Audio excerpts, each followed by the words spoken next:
And say hello and good morning to the Professor of Science at Harvard University. Avi, I think it's pronounced Loeb, joins us. Avi, good morning to you. Hey, Avi. Good morning. Thanks to speak with you. Thanks, and you too as well. Am I pronouncing your surname correctly? Loeb? Yes. Loeb.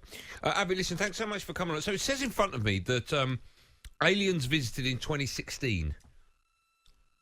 Well, we don't know for sure, but in 2017, actually, we discovered the first object that came from outside the solar system. It came close to Earth, and we spotted it with a telescope in Hawaii.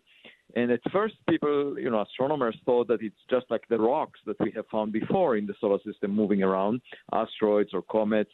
But then it showed the unusual properties. It looked very weird, very long compared to its width, and also was pushed by an extra force and didn't show any cometary tail, and it could be artificial in origin. Avi, let me ask you, Avi. It says here in front of me that in December 2012, Time magazine selected you as one of the 25 most influential people in space. So whatever you tell me, I'm going to believe, okay? Okay, I feel responsible for that. Yeah. Well, listen, you've earned that right. Do you think there are aliens? Do you think that we're not alone? What's your view on it? Yeah, I think out of modesty, I don't think that we are special or unique. We know of billions of stars like the Sun, just in the Milky Way galaxy, our own galaxy.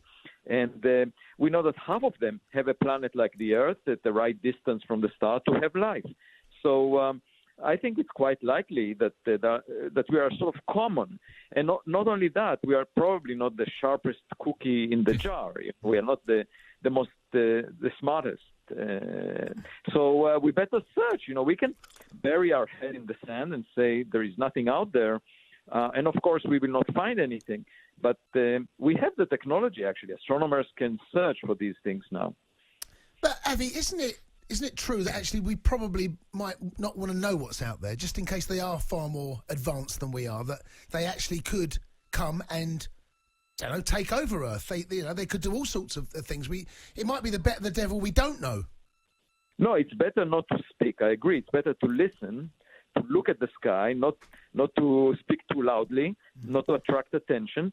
But I think in principle you can make a lot of money if you, for example, learn about the technology that they developed that we don't have at the moment, because then you can import it to Earth, and that would be a big revolution.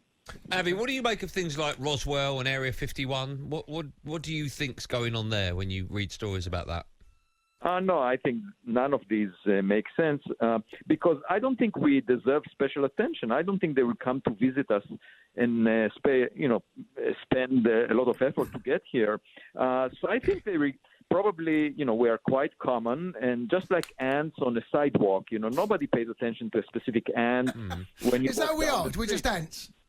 Yeah, I don't think that we are special, unique, or worth attention. That it's arrogant of us to think first that we are special, and second that someone will pay attention to us. Why would they do that? We are not particularly smart. If you open the newspaper every day, you see lots of foolish things that are being. Yeah. When I go to a beach and I look at seashells when I walk down the beach, every now and then I see a plastic bottle that indicates that it's of artificial origin. So it's worth checking everything that enters the solar system. Maybe there is a message in a bottle somewhere. There'll be people listening to this that'll be fascinated. Is there a website where they can go that you sort of run, or are you on social media? How would people find out more about what you've been talking about? Well, I have a book coming out at the end of this month, in 2 weeks or so. It's called Extraterrestrial, and it talks about exactly this subject and gives a lot of details. So I highly encourage people to have a look at the book, Extraterrestrial. And you can get that on Amazon, I would imagine, Avi. Would that be right? Yes. And there will be a UK edition as well. So okay. It's coming at the end of January. Okay, Extraterrestrial, the first sign of intelligent life beyond Earth by Avi Loeb. Avi, listen, a real pleasure speaking to you. Thanks so much for your time. And I hope you're well and your family's well. And a Happy New Year to you. Thank you. Thanks for having me. Our pleasure. There you go, Avi Loeb, as I mentioned. The Professor of Science. This thing fascinates me. Oh, yeah, me too. Maybe what we should do, we should have a night, once a month, talking about space, aliens. Well, we've just done spaceship. that. That's exactly what we've just done. Go into real detail. Because we had, 10 minutes with less than that? Yeah. we could really go into depth. Okay. All right, we're getting back on.